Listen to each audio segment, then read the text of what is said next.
প্রচণ্ড বৃষ্টি পড়ছে, তাই খুব অন্ধকার। তার মধ্যেই আমি একটা কথা বলতে চলে এলাম। সেটা হচ্ছে 51 পীঠ আমাদের সংস্কার, আমাদের বিশ্বাস, আর 52 নম্বর পীঠ আমার আবিষ্কার করা বা আমার উপলব্ধি। তো সেই পীঠ ও স্থান আমরা যদি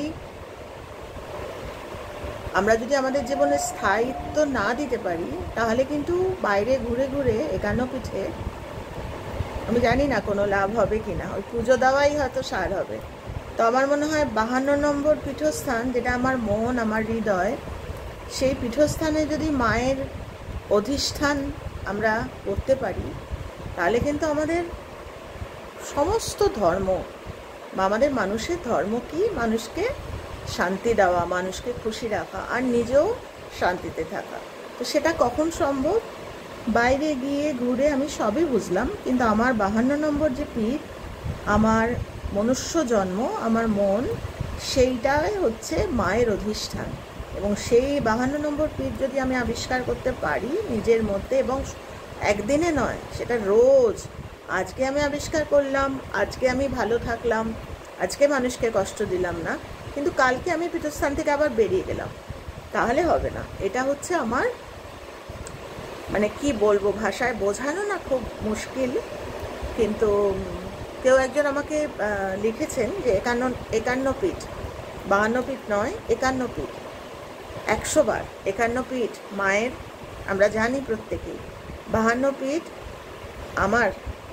আপনারা আমাকে অস্বীকার করতে পারেন, আমার সঙ্গে সহমত নাও হতে পারেন, কিন্তু এটা আমার নিজের কি বলবো, আমার সংস্কার যে 52 পীঠ হচ্ছে আমার। কেননা আমি খুব একটা পীঠস্থান বলো বা কোথাও, হ্যাঁ মানে কয়েকটাই হয়তো গেছি, আমি যাইনি বলতে, মানে আমার তীর্থ করা আমার হয়ে ওঠেনি এখনো পর্যন্ত। মা যদি টানে যাব, কিন্তু আমার মনই হচ্ছে আমার পীঠস্থান।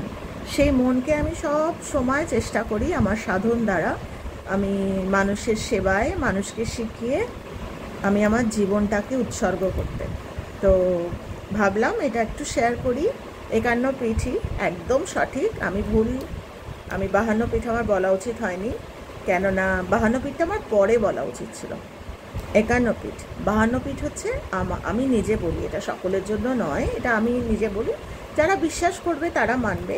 সেটা হচ্ছে আমার মন বা আমার হৃদয়, যেখানে আমার মায়ের অধিষ্ঠান। মায়ের অধিষ্ঠান আমার ধর্মে, আমার আচারে, আমার আচরণে, তো আমার বিশ্বাসে। মনুষ্য ব্যবহার, মানে একেবারে মানুষের মতো ব্যবহার করতে গেলে আমার মনে সেই অধিষ্ঠান দরকার। তো 52 নম্বর পীঠটা আমার আলাদা করে বলা উচিত ছিল, সেটা কোনো কারণে তাড়াহুড়ো হতে পারে বা যেভাবেই হোক বলিনি। তো 52 নম্বর পীঠটা আমার নিজের জন্মগত সংস্কার, যেটা আমার মন, আমার হৃদয়, যেখানে আমি মাকে অধিষ্ঠান দিয়েছি, এবং মা যেখানে থাকেন সেখানে কোনো অন্যায় যেন না থাকে, আমি যেন মানুষকে কষ্ট না দিই, আমি যেন আমার ব্যবহারে যেন মানুষ কষ্ট না পায়, এইগুলো আমি সব সময় পরিষ্কার করে ওই পীঠস্থানটা রাখি, যাতে কি বলবো, আমার জন্ম যাতে আমি সার্থক করতে পারি। তো ভাবলাম এটা একটু তোমাদের সাথে শেয়ার করি। খুব ভালো থেকো তোমরা।